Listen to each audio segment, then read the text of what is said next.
Hi electrostatics அந்த சாப்டரில் electric dipole. So அந்த டாபிக் பேஸ் பண்ணி ஒரு ப்ராப்ளம் ஸ்டேட்மெண்ட் என்னென்னா dipole is placed in electric field as shown in which direction will it move. அதாவது ஒரு டைபோல் ஒரு எலக்ட்ரிக் ஃபீல்டு பிளேஸ் பண்ணியிருக்காங்க, எந்த டைரக்ஷனில் மூவ் பண்ணணும்னு கேட்டிருக்காங்க. சரி, ஓகே, ஃபைன். அந்த இந்த இடத்துல பாருங்கள், இந்த இடத்துல ஒரு ஃபீல்டு, இந்த இடத்துல ஒரு ஃபீல்டு இருக்குது. ஸோ இதை நம்ம ரிசால்வ் பண்ணும்போது இப்படி இருக்கும், இதுக்கு இப்படி இருக்கும். ஏன் நான் சொல்கிறேன்னா ஒய் டைரக்ஷனில் it will get cancel out. So only X டைரக்ஷனில் மட்டும்தான் எலக்ட்ரிக் ஃபீல்டு இருக்க போகுது. சரி, ஓகே, ஃபைன். இப்போ வந்து இந்த டைபோல் என்ன ஃபோர்ஸ் எக்ஸ்பீரியன்ஸ் பண்ணணும்னு பார்க்கலாம். ஸோ ஃபஸ்ட்டு டைபோல்ன்றது 2 charge plus Q minus Q, in between ஒரு ஸ்மால் டிஸ்டன்ஸ் இருக்கும். அண்ட் இங்கே காட்டிருக்க மாதிரி ராட்ஸ்லாம் இருக்காது, ஜஸ்ட்டு ஸ்பேஸாகவே இருக்கும். சரி, ஓகே.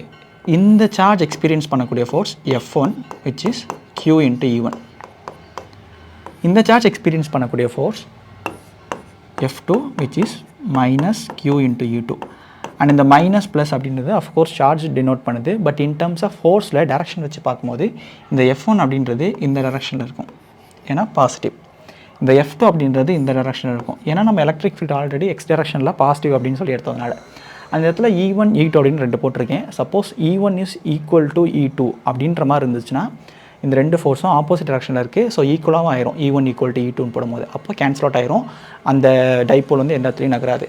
பட் இந்த இடத்துல நமக்கு E1 is greater than E2. எப்படி நான் இதை சொல்கிறேன் அப்படின்னா, இந்த இடத்துல ஒரு டிஸ்டன்ஸ் இருக்குது and E is nothing but V/D.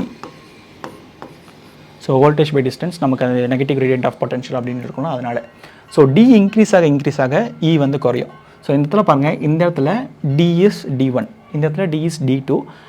அது ஏன் D1 D2ன்னு சொல்லணும்னா D1 is less than D2. அப்படின்னா E1 is greater than E2.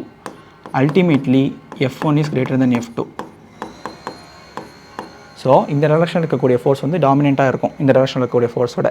So ultimately particle will move right side direction, அதாவது ப்ளஸ் எக்ஸ் டைரக்ஷன். ஸோ புரிஞ்சிருக்கா அப்படின்றத கமெண்ட்டில் சொல்லுங்கள். அண்டு இந்த டைபோல் வந்து ரொட்டேட் ஆகுமா ஆகாதா அப்படின்றதும் நீங்கள் கமெண்ட்டில் சொல்லுங்கள். ரொட்டேட் ஆகணும் ஏன் ஆகும், ரொட்டேட் ஆகாட்டி ஏன் ஆகாது அப்படின்ற எக்ஸ்ப்ளனேஷனை போட்டிங்கன்னா பின் பண்ணுறேன். அவ்வளோதான். தேங்க்யூ.